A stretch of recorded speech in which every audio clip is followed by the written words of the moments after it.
যুবক ভাইয়েরা আমার, কখনো মা বাবার মনে কষ্ট দিবেন না, মা বাবার অবাধ্য হবেন না।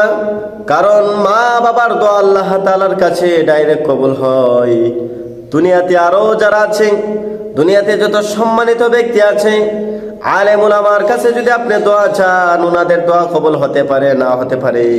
কিন্তু মা যদি আপনার জন্য দুই হাত তুলে দোয়া করেন, যা দোয়া করবে তা আল্লাহ তাআলার দরবারে কবুল হয়ে যাবে। সুবহানাল্লাহ।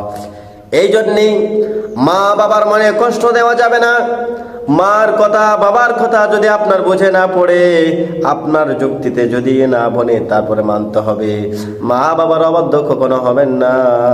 এমন যুবক ভাইরা আছে যে নতুন স্ত্রী পাওয়ার পরে স্ত্রী আপনাকে যা বুদ্ধি দেয়, যা পরামর্শ দেয়, তা আপনি মেনে চলেন, মা বাবার কথা মানেন না।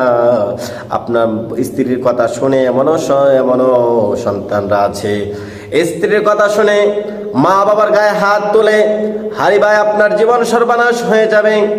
আপনি যদি আপনার বাবার গায়ে হাত তোলেন, আপনি যদি আপনার মায়ের গায়ে হাত তোলেন, আপনি এটা লিখে রাখেন, আপনার সন্তানও আপনার গায়ে হাত তুলবে। এর যুবক, যেই মা বাবা তোমাকে কষ্ট করে, নিজে কষ্ট করে চলেছে, নিজে রাত কি রাত দিন কি দিন পরিশ্রম করেছে, তোমাকে তোমার পিছনে সময় দিয়েছে, তোমাকে লালন পালন করেছে, ওই মা বাবার গায়ে তুমি যদি হাত তোলো, তাহলে তোমার কপাল খারাপ রে যুবক, তোমার দুনিয়া আখিরাত সব কিছু বরবাদ হয়ে যাবে। এই জন্যই মা বাবার মন যদি আপনি খুশি করতে পারেন, ওই মা বাবা যখন আপনার জন্য আল্লাহ রাব্বুল আলামিনের দরবারে হাত তুলে দোয়া করবে, মা বাবা যা দোয়া করে আল্লাহ তাআলা তা কবুল করবেন।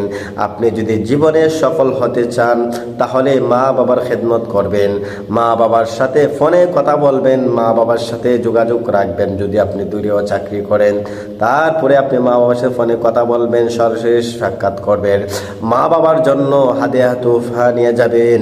আপনার মা বাবাকে যদি আপনি খাওয়ান, মা বাবাকে যদি আপনি টাকা পয়সা দেন, আপনার টাকা পয়সা কমবে না, আল্লাহ তাআলা আপনার টাকা পয়সার মধ্যে বরকত দিবে। সুবহানাল্লাহ। এই জন্যে আপনি যদি সফল হতে চান, তাহলে মা বাবার সাথে সুন্দর আচরণ করেন, মা বাবার খেদমত করেন, মা বাবার সেবা করেন, মাকে মূল্যায়ন করেন। যদি মূল্যায়ন করতে পারেন, সারা দুনিয়াতে আপনার সম্মান থাকবে। আর আপনি যদি মাকে কষ্ট দেন, বাবাকে কষ্ট দেন, বাবার গায়ে হাত তুলেন, বাবার সাথে খারাপ আচরণ করেন, তাহলে আপনার জীবন দুনিয়াতে বরবাদ, আখিরাতে বরবাদ হয়ে যাবে। এই জন্যে আমরা মা বাবাকে সম্মান করব, তাহলে আমরা সম্মান পাবো। মা বাবার যদি খেদমত আমরা করি, তাহলে আমরা যখন বৃদ্ধ হব, তখন আমাদের সন্তানরা আমাদের খেদমত করবে। এই জন্য দুনিয়া হচ্ছে প্রতিদানের জায়গা। আপনি যদি মানুষের সাথে ভালো আচরণ করেন, দেখবেন মানুষ আপনার সাথে ভালো আচরণ করবে।